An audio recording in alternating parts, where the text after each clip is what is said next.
Nintendo showed off a direct partner showcase this Thursday. It wasn't a mainline direct, but it was a partner direct, so there was no big first-party reveals. Plenty of longtime Nintendo fans were calling it one of the weakest showcases in years. Besides a couple of new RPGs, it was remakes, ports, and enhanced versions of games we've already played. So what'd you guys think of the show? It was a little bit of a yikes for me. It could have been an email, for real. I think we've said that before about other showcases in the past, and this one was one of them. They had Chronos, which I'm excited about, but I think they rounded out well with Elliot. I mean, I'm a sucker for the 2D HD, and I liked how it was going to be like an action RPG in that format, and I thought that's something I haven't really seen. I don't think they've explored that enough. So that game I was actually very excited for, but I think that was really the game that was like my standout of the show. Square Enix was doing the heavy lifting here for Nintendo for sure. They do that 2D HD remake thing recently really, really well, and they had done it with 2 games in this show. Maulding, what'd you think? Oh, man. So let's talk about the good stuff first. Yeah. Pause. Okay, So now let's talk the about good stuff. Yeah. No. I'm just joking. I love Octopath Traveler. I think that looks fun. There's a city building element which I eat up. Love that stuff. So I'm down to clown for that one. Totally agree. Could have been an email. But I gotta talk about some of these games, man. If Sony or Microsoft would have put some of these games in their direct, they would be just eviscerated by people online. A fire making game? Really? That is what you got for me on this direct? I don't want to play this game. That looked awful. And they put up like the old version of Plants vs. Zombies. I cannot believe they can get away with this.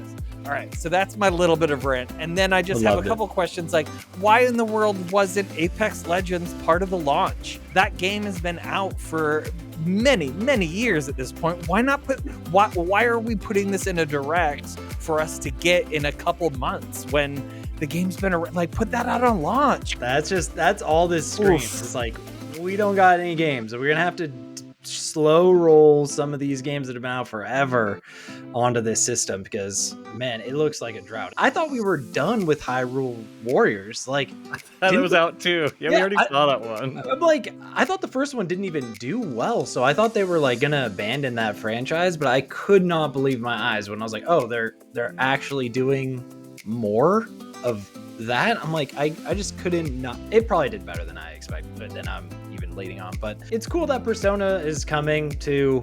I mean, I just played some of that on the Xbox, so it's like, again, and that was on Game Pass. It's just like, okay, these are some old games. Like, we need something. Well, I walked away from that show with 2 points. Nintendo really was the first one to make these directs and go direct to the audience instead of waiting for like these big stage summer showcases and showing things off. And that was great. I'm glad that they did that. However, having a partner showcase is a little bit questionable here because your partners, at least that you're showing off here, you're using your marketing engine and your power to put out these games that are not your level. And when that happens, you are going to upset some fans if you really don't have anything behind it. Look, we all know they need games, especially on the Switch 2.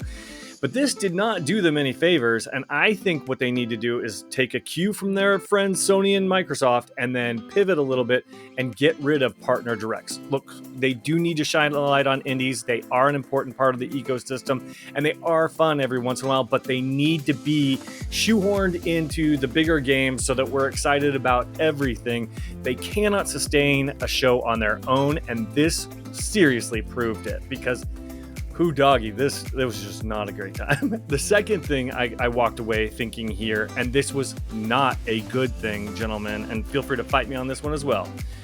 When we looked at these games, when I saw once again the Borderlands, and I saw really it was Star Wars Outlaws that did it for me, Madden a little bit. When we saw these games pop up in there, I'm like, oh, okay, so they're getting games that are on the main consoles, but they don't look as good. They didn't have like the shine and all of the extra like rays and things like that. They looked a little bit flatter. They looked a little bit more dull. Like this conference more than any other showed the same. This system's gonna have the same problem that Switch 1 had. It's just the games don't look as good.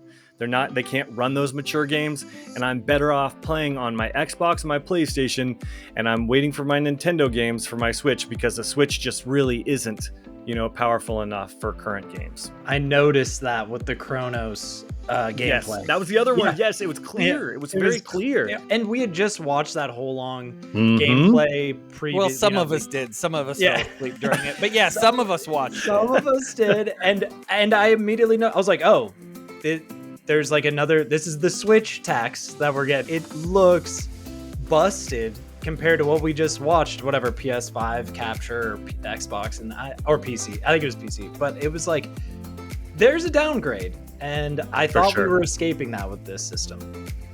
I was hoping we were too. Let's chat just briefly about the fact that every one of these physical games that we saw is going to be a game key card. How do you feel about that? That to me is the biggest travesty. I cannot believe anyone would even consider to buy these key cards.